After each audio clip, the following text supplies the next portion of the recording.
All right. Welcome, everybody, to the Kinesio Outdoors podcast, where my goal is to educate you on how to safely enjoy exercise indoors and outdoors, inspire you to experience life outside, and encourage you to live a more active life closer to nature.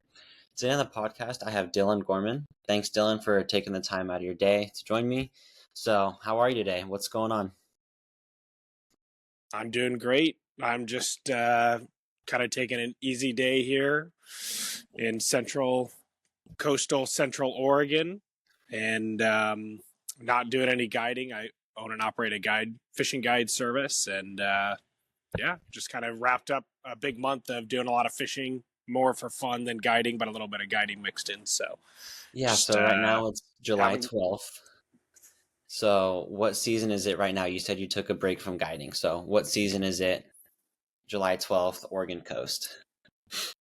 Yeah, we're right in the middle of the summer salmon season, and since I'm kind of in the coastal area, we're primarily fishing out in the ocean for coho, chinook, some other fish we'll target, rockfish and lingcod, maybe even halibut. I have people that are interested in doing it for the day, and like I said, we're right in the middle of the season. The weather isn't great right now, so you can't really get out and fish for the next couple days. So it's kind of just hanging around, prepping gear, fixing gear.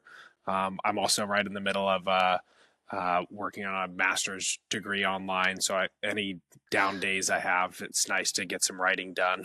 Yeah. And yeah, so that's kind of what we're right in the middle of, fishing wise, at least. And just kind of what I do. Being a fishing guide is kind of nice. You can, if you have an off day, you can, there's always stuff to do.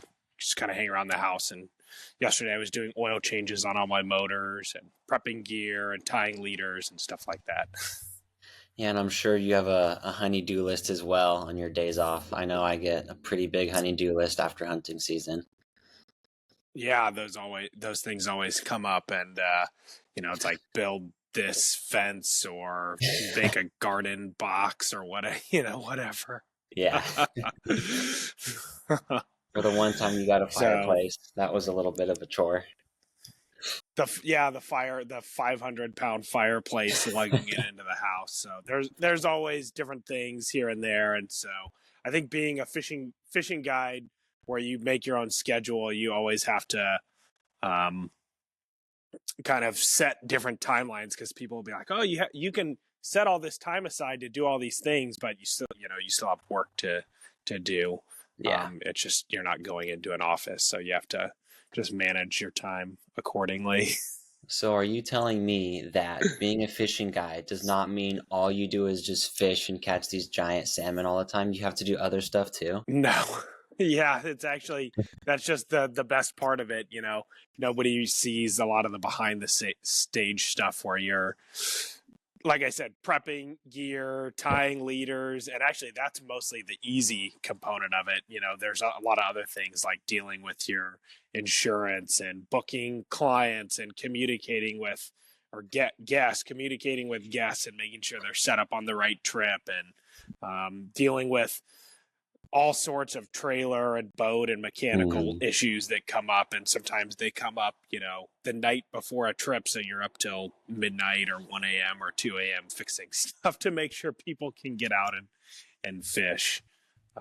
But it's a lot of fun. You do all those little moments those, you do all those painful moments to have those great moments where you're like holding up that 20 or 30-pound Chinook, or whatever fish. Maybe it's a big steelhead, just like Mhm. you've gotten to experience in my boat, right? Like, Yeah, I've had pretty so good luck. all all those moments kind of come together for that final moment of Hmm. success.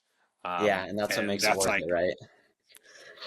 yeah, and like you said in your podcast, this is about people getting outdoors and enjoying the outdoors. For me, a lot of that is the preparation.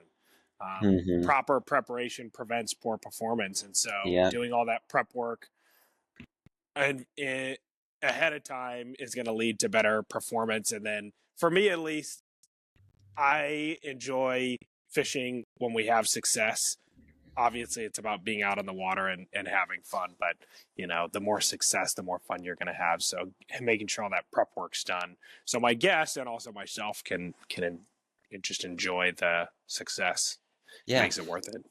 definitely. Well, one thing I like to do is I like to have all my guests kind of just mention a little bit of their life story and how that brought them to where they are now.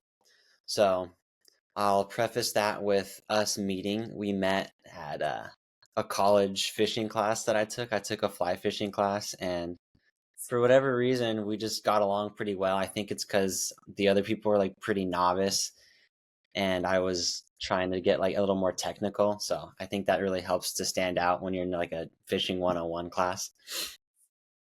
So that was pretty cool. Yeah. And So getting to know you, you're definitely a guy that's values align a lot with mine. So if you could go into, again, like kind of your upbringing, where you're from, how you got into fishing, and kind of your story up to being a guide now. yeah, I've just always loved being outdoors. Actually, that's kind of a lie because I really just love fishing, being outdoors. So the fishing component really is what gets me out. Um, but yeah, everybody in my family fishes. All of my dads, or my dad, all of my grandparents. My mom doesn't fish, but all the men in my family fished, and so that kind of got me started early. I used to read a lot of books about fishing or outdoor stuff like Jack London. Hmm. And yeah, I was just lucky growing up that my dad had a boat and all of his friends had boats, and that's what they like to do. On the weekends, we would go fishing. We wouldn't, we weren't really doing anything else. So we did a lot of fishing growing up, and we ate a lot of fish. Eating Hmm. fish is a big part of the fishing experience in my family. And, when I went off to college, I was very fortunate, just to be able to go, but then also to be able to study fisheries science in college, and meet a lot of people and make a lot of friends in college that were into fishing and other outdoor activities like hunting, and sports shooting. So in college, I actually met a friend that was really big into going up to Alaska, and he would actually go up there and work construction. Um, so he worked for a construction company, and they would get contracts and would go up there for like 6 or 8 months and work. And I always thought that was really cool. He would talk about a lot of really awesome fishing, and I don't know if he did any hunting up there, but he would do a lot of fishing and they would do a lot of sports shooting. So I was always interested in going up there. And in college, I ended up my junior year, I got a job working up there as a charter boat deckhand, which kind of fit into a lot of the fishing that I would do growing up. And growing up, I was on the Central California coast, so we were primarily fishing in the ocean for salmon and lingcod and rockfish and halibut and tuna. So working as a charter boat deckhand was kind of similar to that kind of fishing. And being up in Alaska, that's looked at as like the mecca of fishing, right? Everybody wants to go there. There's more fish, the fish are bigger. So that was a really cool job, and I got experience to actually working in the fishing industry. So I kind of made that transition there from, okay, I like to fish. I do a lot of fishing. Everybody in my family does fishing, to now I'm actually working in the fishing industry. So that was a pretty big jump for me. And getting to go to Alaska was awesome. That turned into 5 summers of working up there. And first summer as a deckhand, and then the subsequent years I was working as a fly fishing guide in Bristol Bay, Alaska. So a little bit more remote zone. My other job, I was working in Whittier, which is kind of off the road system, so you can drive everywhere. It's a really cool area, but you don't get that remote out there type feeling. So being out in Bristol Bay was just phenomenal. The fishing was great. A lot of the fishing we were doing was fly fishing, and that at the time was kind of my main passion, was fishing with fly rods.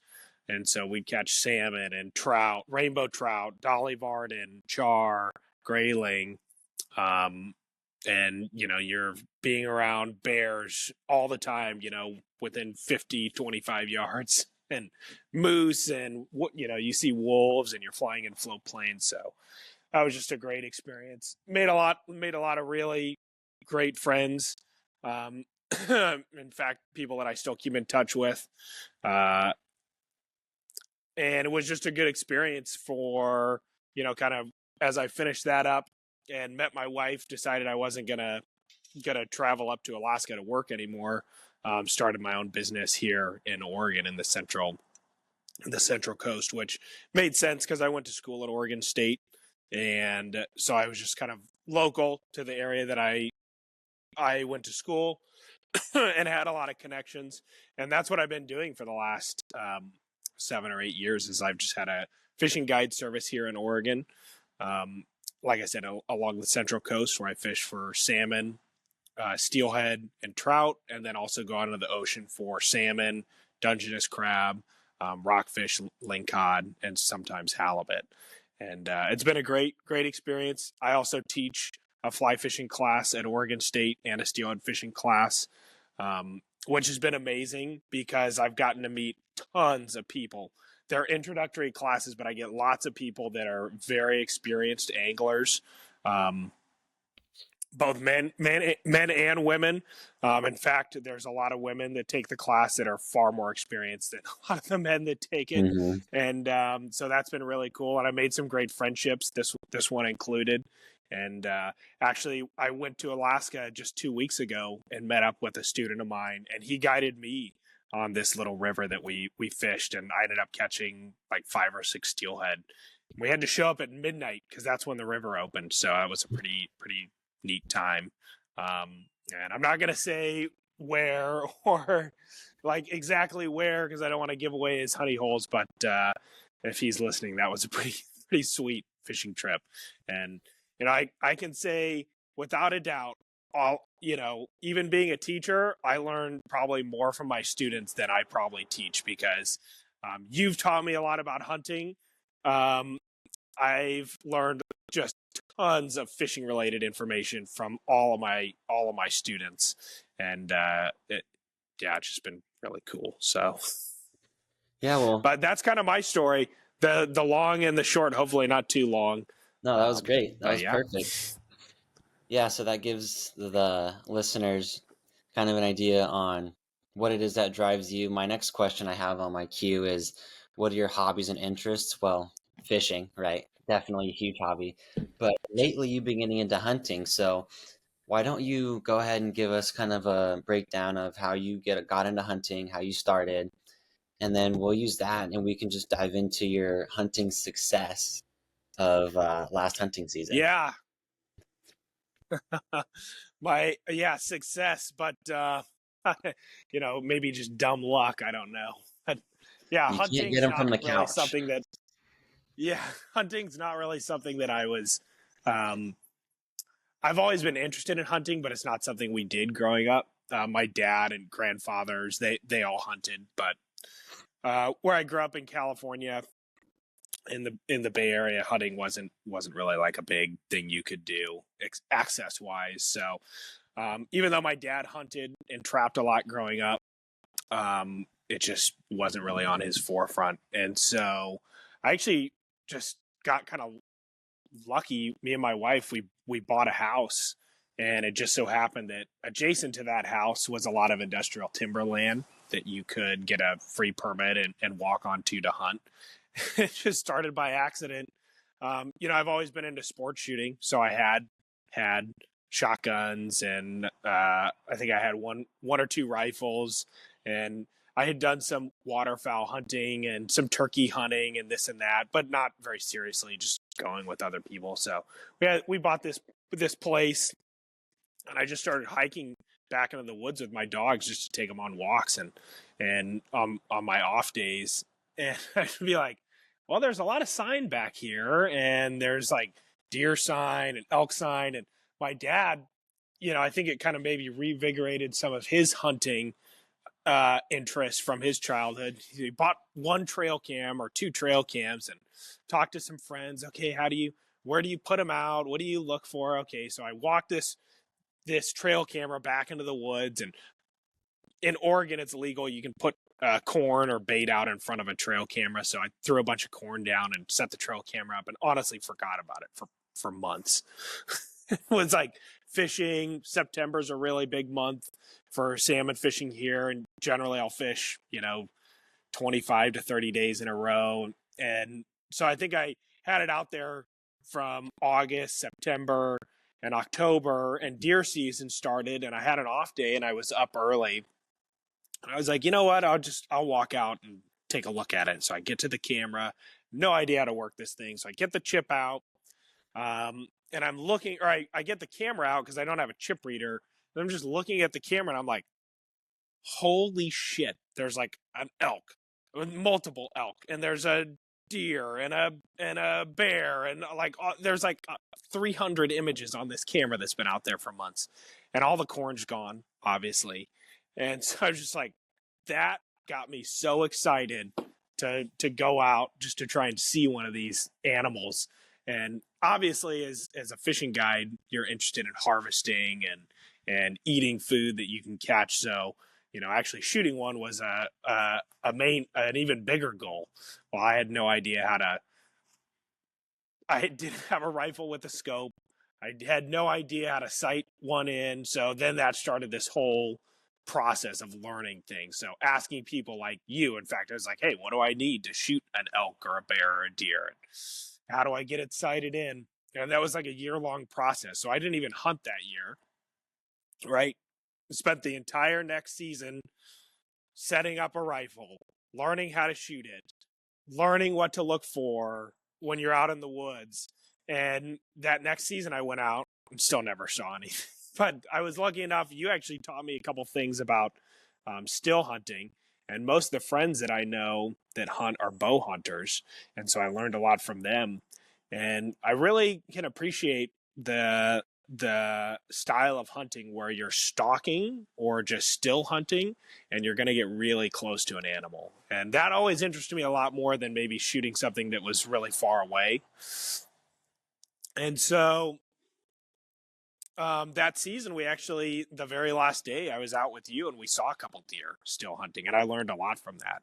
And a So mountain. kind of going into, yeah, we saw We saw the two mountain mountain lion. I lions. almost That was stepped pretty on it. crazy. Yeah.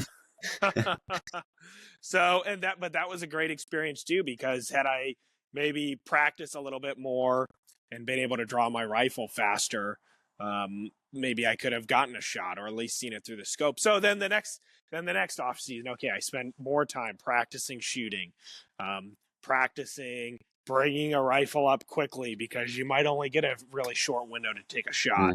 Mm-hmm.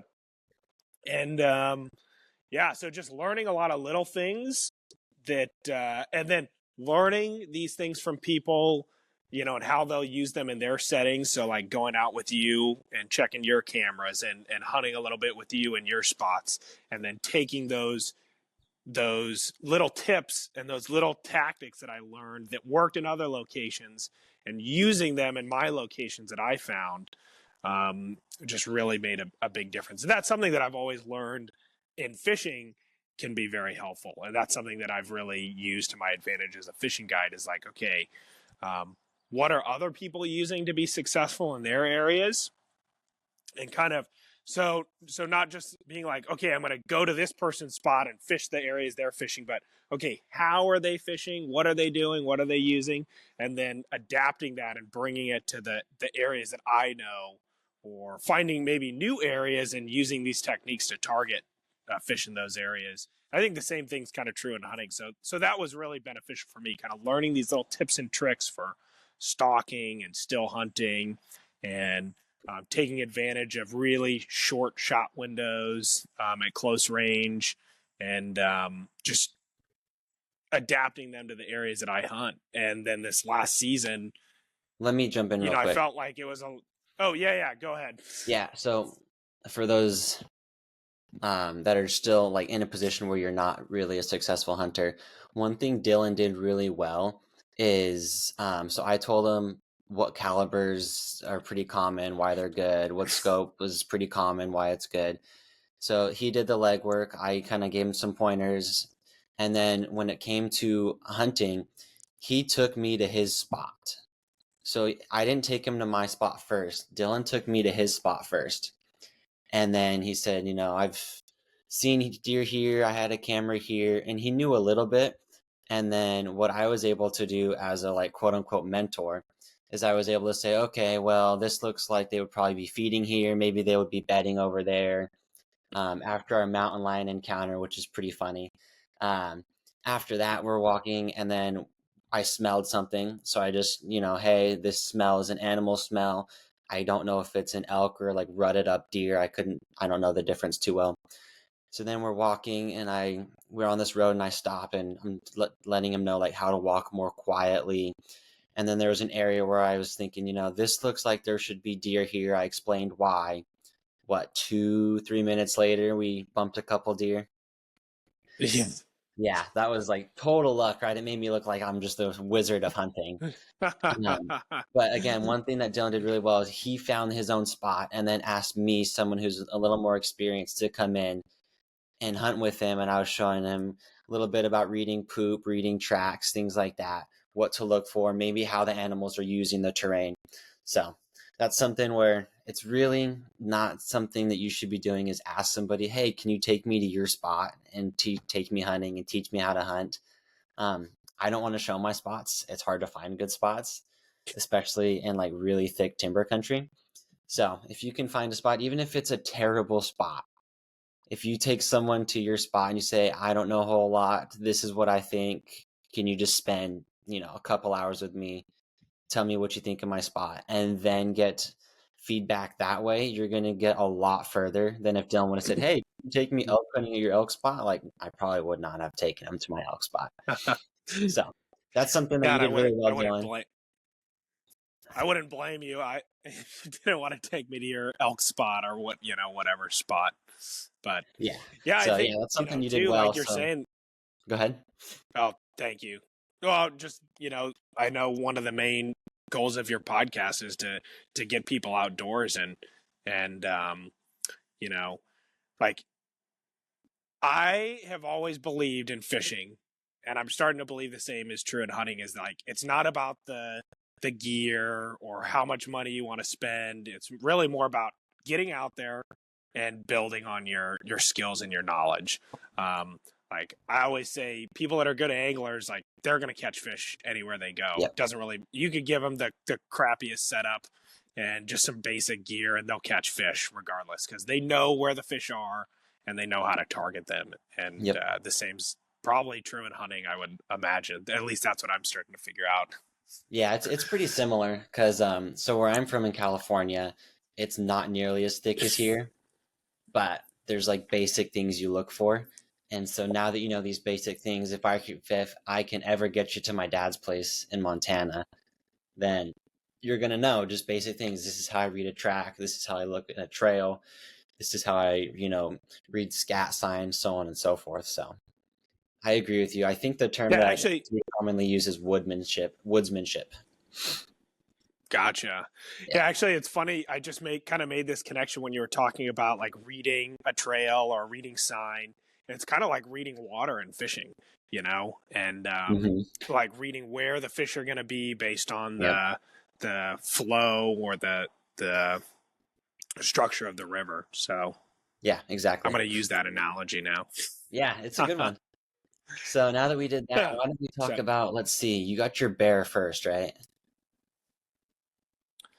yeah, and I'm not really like a braggy type person, so I'm probably not going to go into as much detail as maybe people want to hear. But That's all I was right. just super fortunate.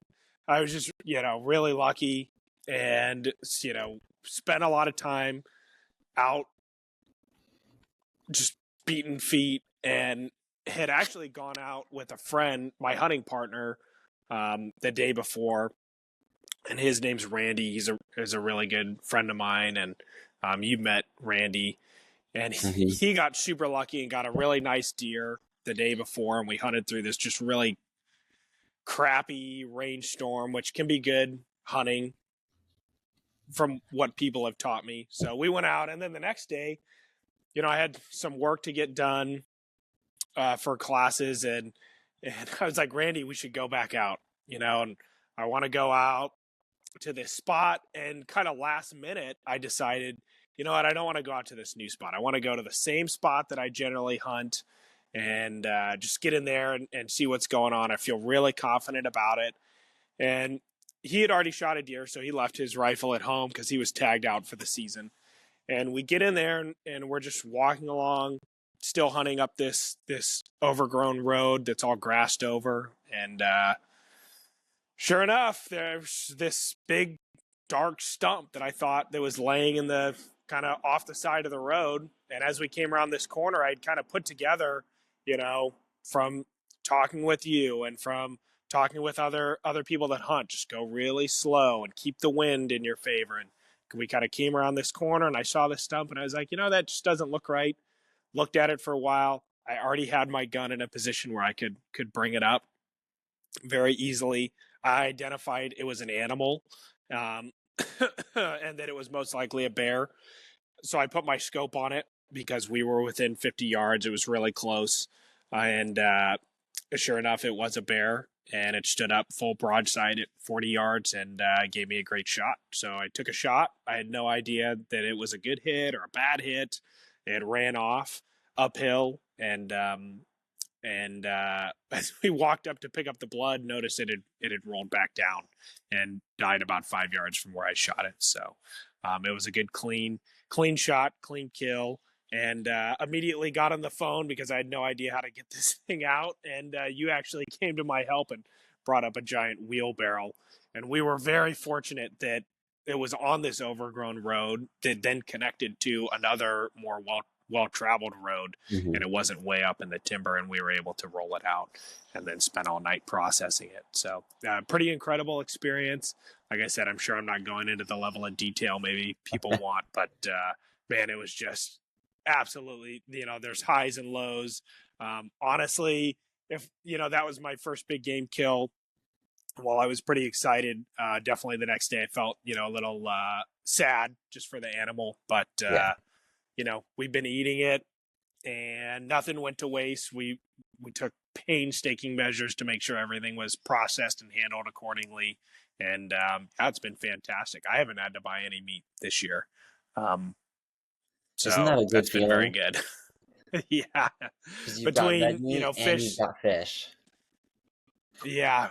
Between the fish that we harvest, which, is a lot, and that bear and the elk, it's been very good eating at my house this year. Yeah, for sure. Yeah, so I want to jump in with that because, again, Dylan left out some details. I think I was at school when I got your phone call, and you were like, "Hey, dude, I just shot a bear. What do I do?" And like Randy was there, so he helped you. He helped you kind of field dress it, which was nice. And then, Yeah, and you had actually showed me how to field dress a deer earlier in the oh, I year, did. That's right. It so was I like had a that week ago, a week before knowledge. that. Yeah. Yeah, yeah. So that was really helpful. I learned a lot of really good tips and tricks there. Yeah, I forgot about that. We can touch on that real quick. So in Oregon, you can pick up a roadkill deer. You just need to get a roadkill salvage permit. It's free.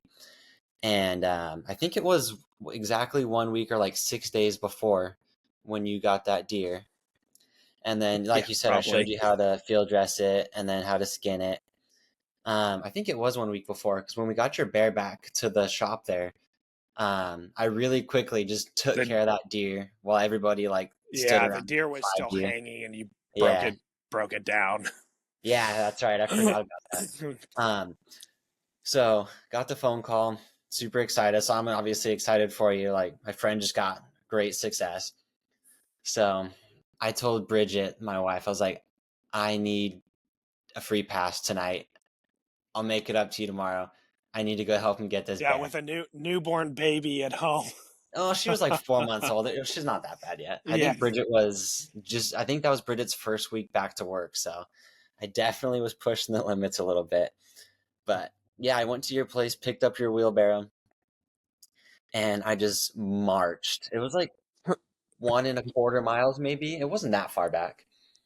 But no, it wasn't very far in. yeah, got to you, high fives, super excited. And then we get this beast of it was a pretty big bear. I've only shot one bear, but my dad's shot, almost a dozen, and I've seen quite a few bears. It was a pretty big bear.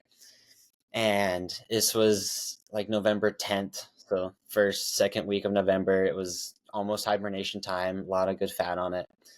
It was pretty fattened up and get it in the wheelbarrow. We're walking out on this road and the three of us are taking turns because it's stinking heavy. And then remember the wheel popped off of your wheelbarrow. So then I was like, all right, I guess we're just going to have to carry it, boys. So I had a backpack, a Kufari backpack. And luckily, you had a buddy that was pretty close by that had a wheelbarrow. So he just came over and dropped it at the gate that we parked at. And then we switched wheelbarrows and got him back to your truck. And then, yeah, like you said, took him back to the shop, did everything you could to get all that meat. And then you were nice enough.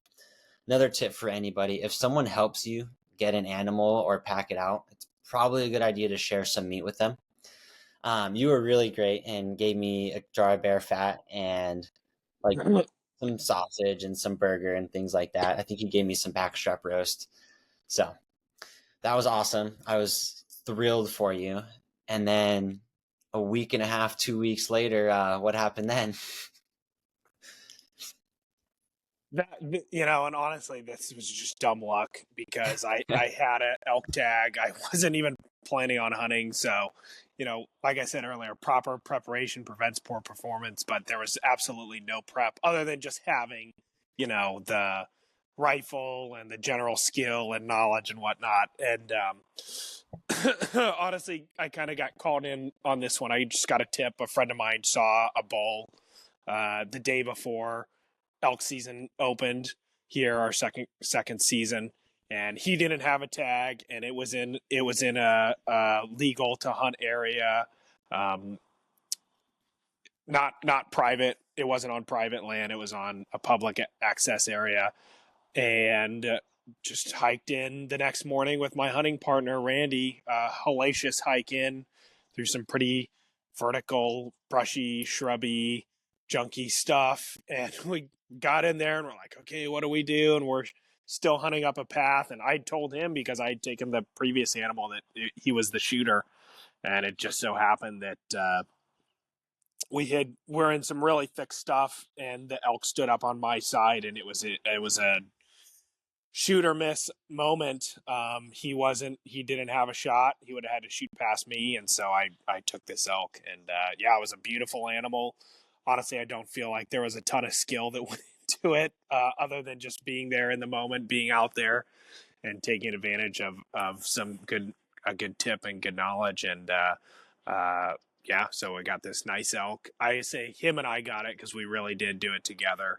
And, my first bull, I know I've said a lot of my friends that have been elk hunting for a long time and haven't shot a bull like that. It wasn't a big bull, but it was a what would you call it, like a branch bull, or it Yeah, wasn't just a spike, right? it's a So branch antlered bull. He was probably 3 years old. It was like a 5x4, but it was kind of like a smaller 5x4. So probably about a 3-year-old bull, which is still cool.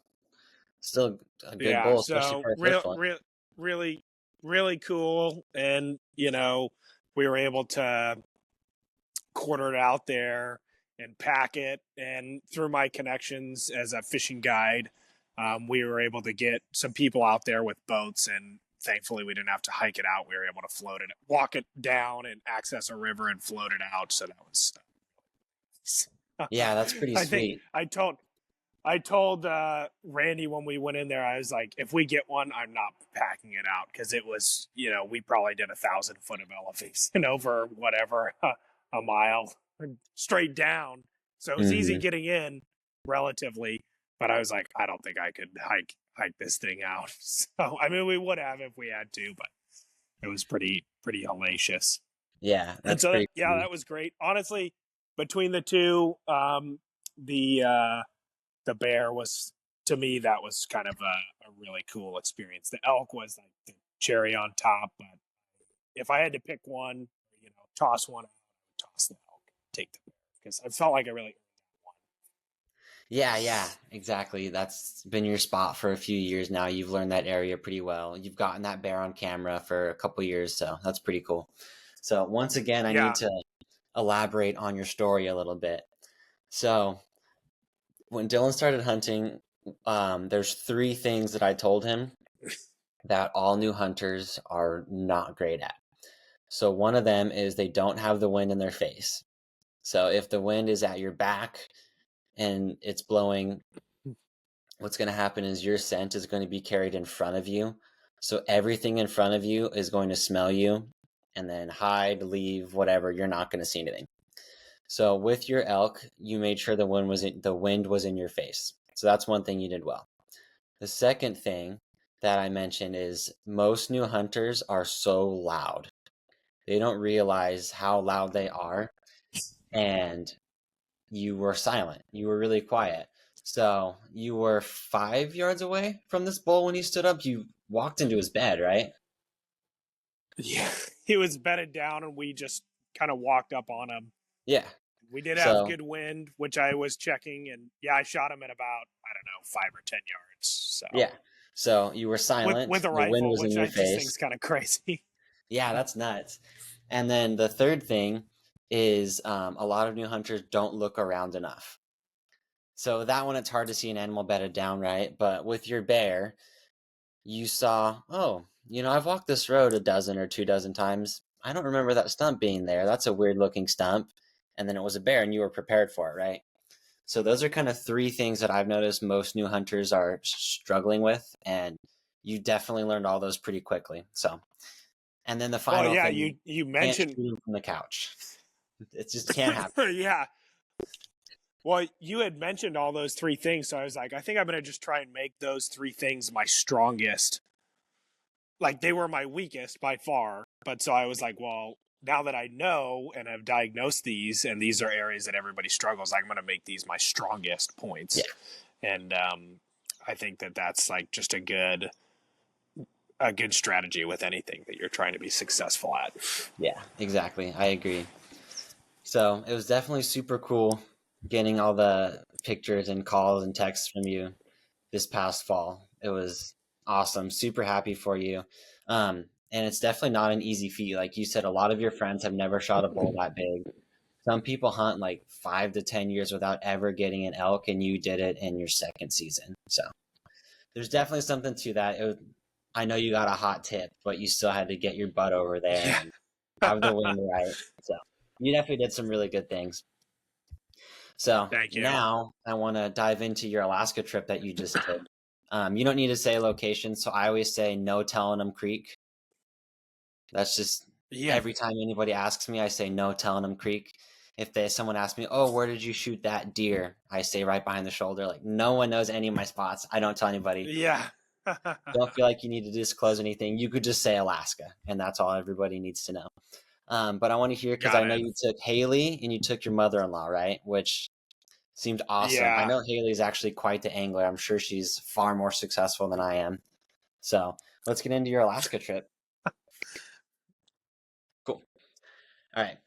So sorry about the pause, everybody. We are back, and Dylan's going to get into his Alaska trip. Can you also mention some logistics? Because like I've been to Alaska, and we did a fishing charter, but you did more of a fishing trip than I did. I did a family vacation with fishing. So why don't you talk about some logistics, and then just some of the high points of your trip, and let everybody know how cool Alaska is. Yeah. Alaska is super cool. And obviously, I worked up there for 5 summers. So I might be a little biased. But this trip was amazing because I had worked up there for a number of years, but never really got to actually go around and experience and like vacation, I guess, do anything for myself. I'd show up in Anchorage, and then I'd get out to the lodge or get to where the boat was, and you'd just be there at that location fishing all summer, and then you'd go back to Anchorage and fly home. So I never got to experience much of Alaska for personal time, just work, which was great. I loved working. So, but this trip was, we went up and house sitted for a family friend that has a place up there, and they had asked us to come up because they knew I had worked and guided in Alaska and was just familiar with the, being up there and the bears and the moose. And so we looked after their place and their dogs. We were up there for 2 weeks. Was fortunate that, my wife and my mother-in-law were able to come, who both love fishing. They're huge anglers and they love to eat fish. And also I had the benefit of guiding up there for 5 years, so knowing a lot of people and also just being experienced with the area. We were on the Kenai Peninsula, on the Kenai River. There's not a lot of secret area. There were some small creeks we went to, but for the most part, we were fishing the Kenai and the Russian River, which there's hundreds of people out there. Mm-hmm. Also the KinesioOutdoors River, which is again pretty well stream. I like to trout fish, and I did get to do a little trout fishing. But most of it, we were fishing for sockeye.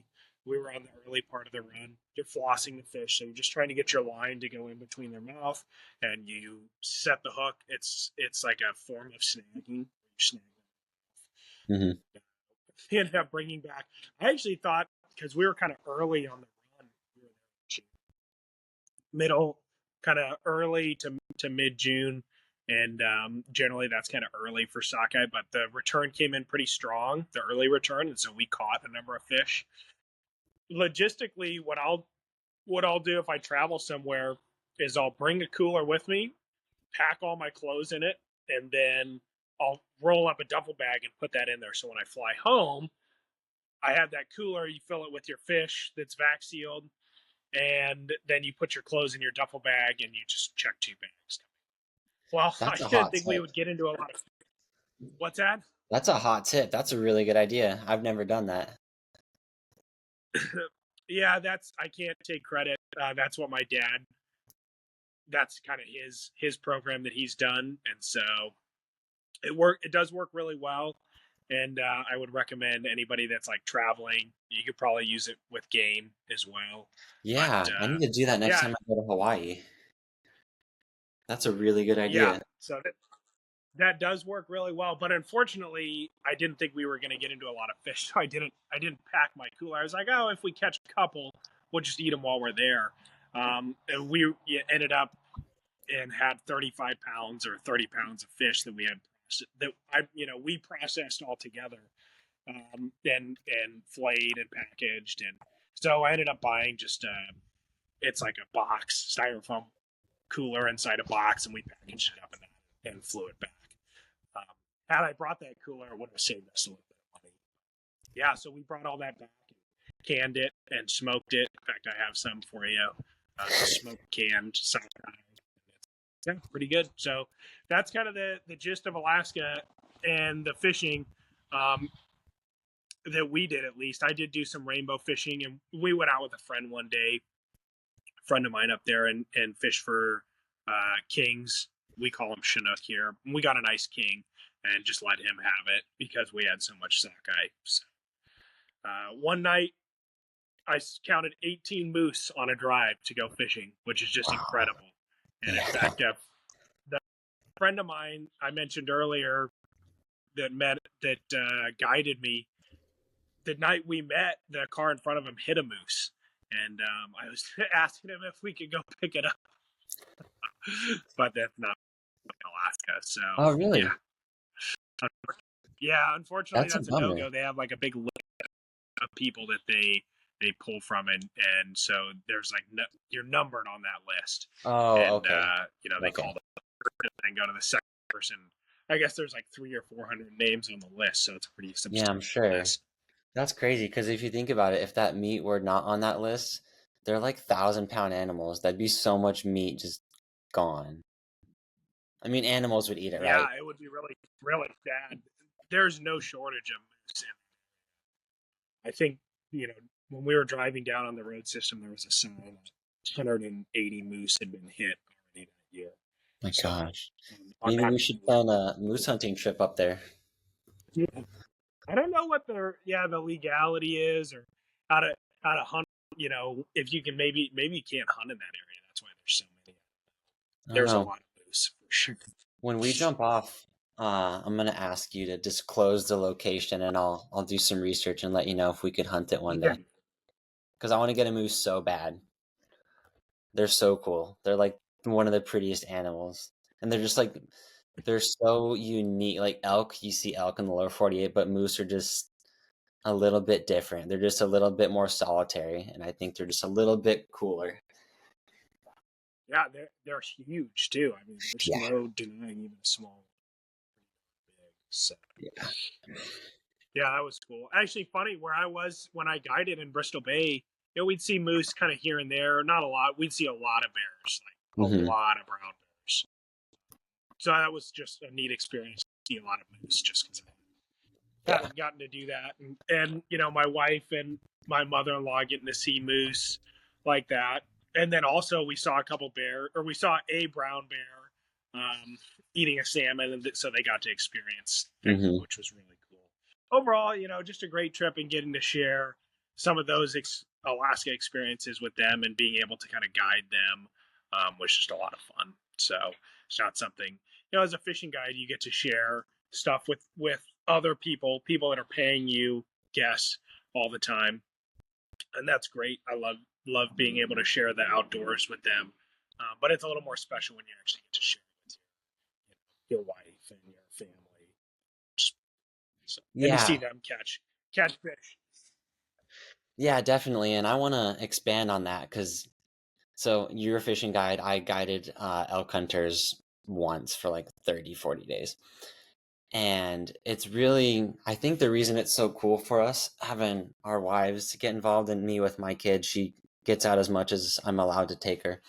Um, I think it's part of it is like this is something that's really a huge passion for me. And so I want Bridget, my wife, to understand, oh, this is what's pulling you away from me, the kid, whatever, our family. But I also want her to understand, like, oh, this is special. So this is why I do think about this every day, things like that. So I think it's kind of cool. It's like that's something that's so special to you, and then if they enjoy it, then you're like, oh, that's like the coolest feeling ever. Yeah, and at the same time too, then like getting something that you can eat product out of it and bringing that back and being able to share that and eat that and enjoy it. And, like, yeah, we do eat, we don't buy any fish. So that's like the fish. Yeah, That's our fish that we to eat. And it's not like we're subsistence living. If we didn't catch fish, we're not going to starve. But, I'd much rather eat the fish that we catch because it's processed and handled accordingly. yeah, exactly. Yeah, and I will say, everybody, Dylan is pretty handy with a knife. He taught me how to fillet a salmon. So, what was my Chinook? The first one I got with you, like 20 pounds, something like that? Yeah, that was a really nice fish. It was probably like Okay, 18 pounds. 18 pounds, whatever. Really, really. Well, Yeah, yeah. and I mean, I always give like a range because I hate if I'm like, you say, oh, it's 20 and it's 18 and yeah, 3/4 of a pound. I'll always give a range, but it probably was 20. It was yeah. a nice fish. It was big enough that in my photo, and I'll have to put the photo when I post this on Instagram. It was like as big as my torso, and I wasn't holding my arms away like a lot of people do. I was holding it pretty close because it was pretty heavy. So, anyways, with that one, I was like thinking I was gonna help clean the fish, and Dylan was like, "All right, just get out of my way. If you want, record a video." So I recorded a video, and then a week or two later, I was in Alaska, and we caught a bunch of pinks, and then we asked if we could have like two of them not be processed so we could have them for dinner. And I literally opened that video, and it looks so easy when a professional does it, but I did my best and I was able to fillet my fish, and I did okay. But yeah, Dylan's pretty handy with a knife. He's pretty good at processing. We've got done a few turkeys together. Um, we did some of your deer together, and then I started the bear with you. I didn't help you with your elk, but yeah, everybody, Dylan's super handy with that knife. So if you go on Well, a I'm trip glad. with him, just let him clean your fish. It'll be way better, way faster. Just let him do it. Just get out of the way. I'm glad that you learned something from the flaying, and it actually makes me feel better because most people just stand there and just watch, just like, oh yeah, we can't wait to eat this. Oh So no, because I like to fish too. And you're not always going to be there with me. So yeah, I think I still have that video yeah, on my it's just phone. good too. It's just good too to like understand and know how to do that and know the process, because yeah, maybe you're out and you get a nice fish and it was unexpected. You want to be able to process it and get a nice fillet and get as much usable meat off of it as you can, right? Like you don't want to I always think like it's almost like disrespectful to the fish if you process it incorrectly, because like, well, why kill it, take it home if you're not going to get all the usable meat off of it, or if you're going to process it in a way or handle it in a way where the meat's just mush and it's not good. So Yeah, I'm that's with you just, there. I guess. I get really, really OCD and very protective of my meat whenever I have any deer, elk, bear, whatever. So much so that my mom does not want to help me anymore because I want it done the best possible. And she'll be like, "Oh, that's pretty good." I'm like, "No, there's like one hair. Let's pull that hair off." Yeah. So I definitely That's how understand I that. feel about fish. Yep. Like when we smoked up all those pink salmon, Uh-huh. I think you were like, oh yeah, it's really good, and I was like, man, I really just I felt like we could have like I could have just done a couple little things different, and so like I take notes on all of the batches of fish that I smoke on the binder, so I can always go back and be like, okay, maybe adjust this or adjust that. I'm sure like to a lot of people, like your mom or any, like the people in my family I give fish to, they probably couldn't tell any difference between the Yeah. batches. But it's like to us, like, oh, we really want the premier or the best we can do. Yeah, yeah, exactly. And I always get nervous when I prepare wild game for other people. I'm like so like invested and nervous and almost sweaty, like cooking and checking the temperatures and checking the bark if I'm trying to get a bark on it. And I just want it to be so perfect if this is their first time trying like venison or elk or, salmon, whatever. I just want it to be absolutely perfect. And I get so stressed out. And then when they eat it, I'll just like watch them eat like a weirdo. I'm like, was that a good bite? Did they like it? I hope so. So, same thing. I do the same thing. Probably like they can't even enjoy it because you're like hovering over them so Yeah. much. Yeah, exactly. All right. Well, I, I've I just got get a couple more sure. questions for you. You can choose the order. I want to hear from you some tips if you're going to go on a guided fishing trip. What should you do to prepare? I know it's not like as physical, but maybe practicing casting, maybe like what gear to bring. Maybe some people always forget like sunblock, and that's a big deal. So the last two questions are recommended tips for somebody going on a guided fishing trip. And then the second one is what fishing trips do you have to offer? And then how can people get a hold of you? So whatever order you want to do those, it's up to you. Yeah, I mean, the first one I'll jump into is just like how to prepare for going on a fishing trip with a guide. And like the first thing is, um, try and pick a reputable guide service when you go. And then I like to take it one step further. Now, like when I go places and get a guide, or when I'm recommending to people, is like hire somebody that's a local person that's local to the area. They're just going to have more knowledge and be more connected, and in the end that's going to lead to a better guiding experience, or that's going to lead to you getting a better experience. So ask questions like, hey, where do you live and where are we fishing, is this like a local area, or do you operate here locally, do you move around, like a lot of guides, they target the really hot areas or the hot fisheries, um, versus some guides are more local, they just kind of stay in there. So I always recommend people do the legwork up front, hire a good local guide. They're going to be keyed in on what's happening and know what's going on in that area. And then when you go on the trip, make sure you have all of your ducks in a row. So that's going to be like, make sure your fishing license is. Don't show up to the dock that morning like, hey, I need my fishing license, or I haven't gotten my fishing license. That's going to delay and just overall throw a wrench in your trip. Make sure that you check the weather, you pack appropriately for the weather, pack a lunch, pack food. You want to do a really good solid and make friends with your guide, pack some food for your guide, right? Like a lot of fishing guides, they're working day in, day out, and they're up late, they're prepping your gear, they're prepping your stuff. They want you to have a good trip, and so they maybe forego packing a lunch, or at least a good one, right? So talk to them, be like, hey, what do you eat? And pack some extra food for them. Generally, bringing a tip for your guides really nice too.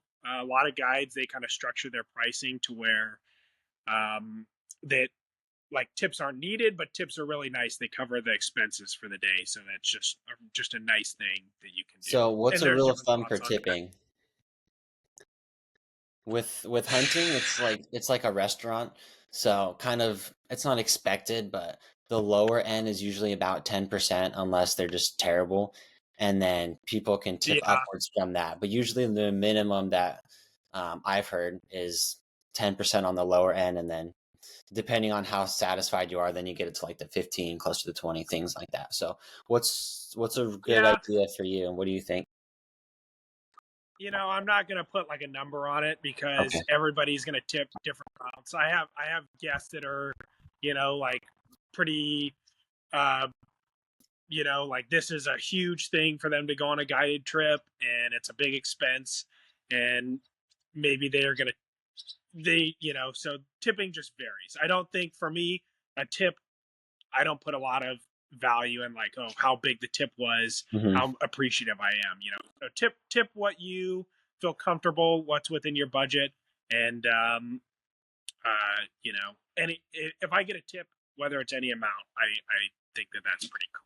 Yeah, So, that's fair. but just getting a tip, I think it's so. Yeah, I'm not going to put a number on it because I've gotten really low tips that I felt that I really appreciated, and I've also gotten tips that were like over the moon outrageous, and it's kind of like, yeah, I don't even think those people really appreciated it.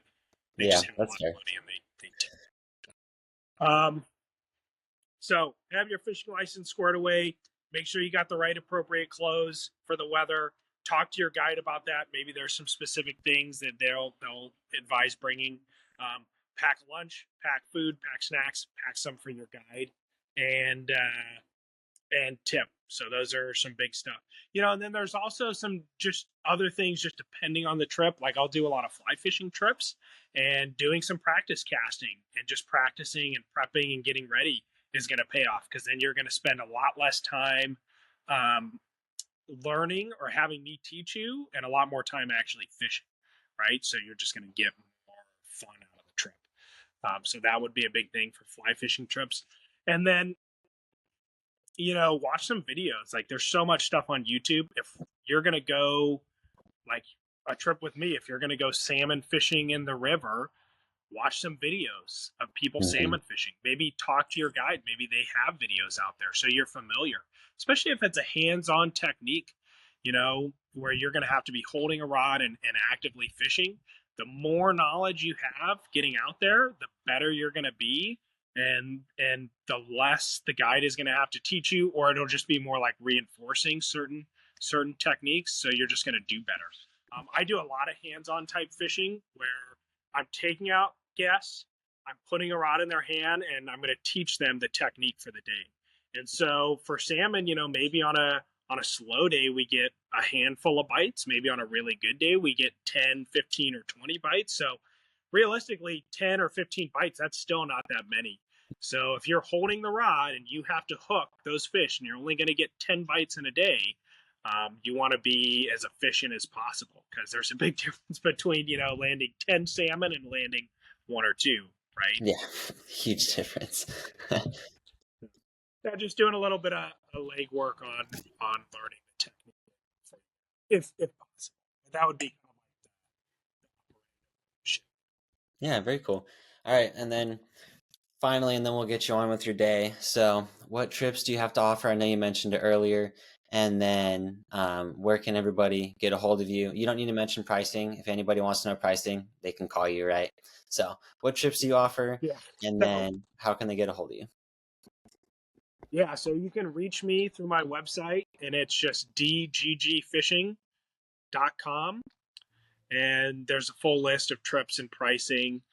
You can call me. My phone number is listed on there. There's also a booking form that you can send off the website. And my business is DGG Fishing LLC. I abbreviated it from Dylan Gorman Guided Fishing, so I just took the first letters there. And then the trips that I offer are salmon, steelhead, and trout. Right now, we're in the middle of salmon season, fishing in the ocean. We're going to come into fishing in the fall in the rivers and the estuaries as the Chinook salmon migrate up and coho salmon. So that'll be kind of the end of August, but really September and October. And that fishery goes all the way through into November.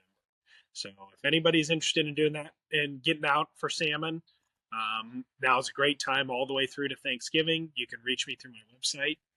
And yeah, if you'd like to go get out fishing or you just have some general fishing related questions, you can reach out and contact me. So hopefully we'll get you out on the boat with Bridget and the baby. So. Yeah, we need to do that. I don't know if you want that kid on your boat. She is very curious, and nothing is allowed to Yeah. be off limits for her. It's pretty funny.